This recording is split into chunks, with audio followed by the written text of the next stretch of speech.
So let's talk about describing our data using frequency tables and frequency distributions. Frequency tables are used in descriptive statistics to show the pattern of data, identify where values tend to concentrate, and expose extreme or unusual values. For example, guests are staying at a hotel providing rankings of the quality of their accommodations as being excellent, above average, average, below average, or poor. When you're constructing a frequency table, you're going to first sort your data into classes and then count the number of observations that you have in each class and then report that class frequency. Once you've gotten that class frequency, you're going to convert that to a relative frequency. Relative frequency is going to capture the relationship between a class frequency and the total number of observations. Microsoft Excel will do this if you use a tool called the pivot table. A bar chart is a graphical display for depicting qualitative data. One axis, usually the horizontal axis as we have shown here, we're going to specify the labels that are used for each of the classes. And then your y-axis or your vertical axis can be using a frequency, relative frequency, or percent frequency scale. And then what you'll do is you'll use a bar of a fixed width drawn above each of your classes and then extend the height appropriately. And then the key thing to keep in mind with a bar chart is that the bars are going to be separated to emphasize the fact that each class is going to be a separate category. Another commonly used graphical display for presenting relative frequency and percent frequency distributions is going to be a pie chart. So you'll draw a circle and then use the relative frequencies to subdivide the circle into sectors that correspond to the relative frequency of each class. So we have 360 degrees in a circle. If you had something with a relative frequency of 0.25, what you would do is you would take 0.25 times 360 to get a 90 degrees of your circle. When you have a frequency distribution of quantitative data, you need to make sure that each of your classes are mutually exclusive and collectively exhaustive classes showing the number of observations. So what this means is that you don't have any overlap of your classes, meaning that an observation can only belong to one class, and collectively exhaustive means that all of the observations have a class that they fall into. So you're going to follow four steps. You're going to determine the number of known overlapping classes, determine how wide that class interval can be, and then set the individual class limits, saying how high and how low it can be based on the number of classes that you have determined, and then you count up the number of observations in each of those classes. Couple things that we need to keep in mind when we're determining the number of classes is typically you want to have between 5 and 20 classes. If you have a larger number of observations that has a wider range of data points, you typically want to have a larger number of classes. And conversely, if you have a smaller range of your data points, you want to have a fewer number of classes. But really the goal is to have enough classes to show the variation in data, but not so many classes that, for example, you have only one observation in multiple classes. So in order to do this, you want to make sure that the classes have equal width.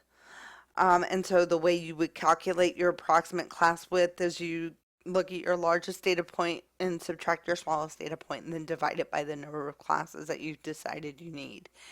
One of the things about making the classes the same width is going to help reduce the chance of having inappropriate interpretations.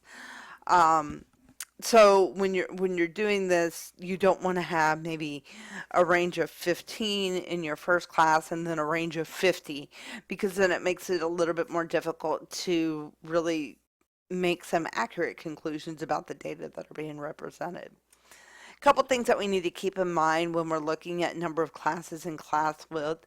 Basically, you know, you might start off with an area that you plan to maybe work with, and then as you look at how the data falls, you may say, okay, I need to break these classes up a little bit more, or it might be more appropriate for me to collapse some of these classes together. But basically, once you figure out how many classes you're going to use, then you determine how wide that class is going to be, and then you can repeat this for however many number of classes that you want to have. But really what's decided at the end of the day depends on the judgment call of the person that's preparing the representation of the data. Some guidelines for determining your class limits is, you need to make sure that it's mutually exclusive, meaning that one observation can only fall in one class.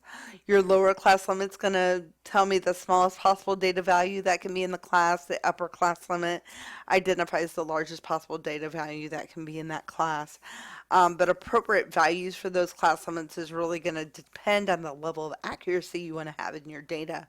So if you want to have a lot of accuracy in your data, you might want to have smaller class widths.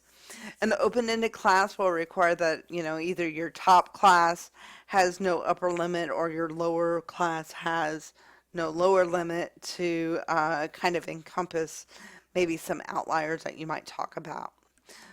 Here's an example of a frequency distribution where we have a manager of an auto repair shop wants to look at the frequency of the cost of parts for 50 different tune-ups. And so they collected all this information off of various invoices. So if we're looking at this data set, we may say, okay, we want to use 6 classes. And so the way we would do this is we would say, okay, my highest data point was 109, my lowest data point was 152. Take the difference between those two values, divide it by 6, we get 9.5. So we might as well use a class width of 10. And so using the data on the previous slide, we can count up how many observations fall within each of our classes. Then when we go to find the relative frequency, we're going to take the number of observations in the class and divide it by our total number of observations. And then our percent frequency is just our relative frequency multiplied by 100. We also have something called a cumulative frequency distribution. This is going to be constructed by adding each frequency to the frequency before it. And this is going to show how many values you have accumulated as you move from one class down to the next. So a regular cumulative frequency distribution shows the number of items with less values than or equal to the upper limit of each class. And so one of the things that you really have to keep in mind is what order things are rated on in your diagram. So notice here we have our lowest class as being our lowest value. So you want to make sure that these are listed in ascending order, right? You want the values to get bigger as you go farther down the chart in terms of our part costs. We also have cumulative relative frequency distribution. This is going to show the proportion of the items with the values that are less than or equal to the upper limit of each class. And then we can also use cumulative percent frequency, which is going to show the percentage of items with values less than or equal to the upper limit of each class. Another type of display is called a stem and leaf display. This is going to be an alternative to maybe using a histogram. One of the advantages of a stem and leaf display is that it's going to allow for you to retain the identity of each of the observations, and the digits themselves give a picture of that distribution. So you still get a visual as if you were making a histogram, but now you're keeping all the individual values. And you can also kind of see the cumulative frequency as you go through the different leaves or different stems as well. So for example, up here you have 5, 2. So this tells me that I have an observation of 52, and I also have an observation of 57. One of the simplest graphical summaries of data is called a dot plot. So here we've taken those different invoices that we had from our Hudson Auto Repair example and have placed just a dot plot along dots along our axes for the different tune-up costs. Another effective way to show frequency data is going to be using bar charts. So we can have a stacked bar chart, which looks at comparing two variables on the same display. It's a bar chart in which each bar is broken into rectangular segments of a different color. So if percentage frequencies are displayed, all of our bars will have the same height and they'll all extend up to the 100 mark, but you will see how it's divided between the different values. Another option that we have is a side-by-side chart that's going to show multiple bar charts on the same display. So each cluster of bars is going to represent one value of the first value. And so each bar within a cluster is going to represent one value of the second variable. And then finally we have our histograms. Here we have a histogram of our Hudson Auto Repair data again. Remember, since parts is the cost of parts is going to be what we call a continuous variable. In our histogram, our bars are actually touching each other because there's not really a break between 59 and 60. So we're not showing these as discretely separate classes. And so that's really kind of the big difference between a histogram and a bar chart.